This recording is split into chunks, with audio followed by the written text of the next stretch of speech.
గుంటూరు జిల్లా పిడుగురాళ్ల బస్టాండ్ సమీపంలో రోడ్డు ప్రమాదం జరిగింది. ద్విచక్ర వాహనాన్ని లారీ ఢీకొట్టిన ఘటనలో 2 బాలికలు అక్కడికక్కడే మృతి చెందారు. క్రోసూరు మండలం హసనాబాద్కు చెందిన మౌలాలి తన కుమార్తెలతో కలిసి పీర్ల పండుగ కోసం దాచేపల్లిలో అత్తారింటికి వెళ్లాడు. ఈ ఉదయం దాచేపల్లి నుంచి క్రోసూరుకు కుమార్తెలతో కలిసి తిరిగి పయనమయ్యాడు. పిడుగురాళ్ల వద్దకు రాగానే హైదరాబాద్ నుంచి గుంటూరు వైపు వెళుతున్న లారీ వీరు ప్రయాణిస్తున్న ద్విచక్ర వాహనాన్ని ఢీకొట్టింది.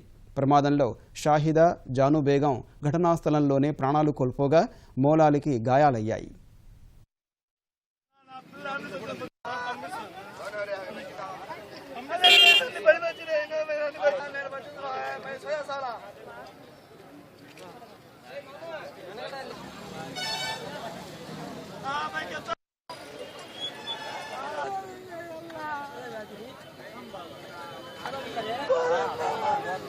मुझे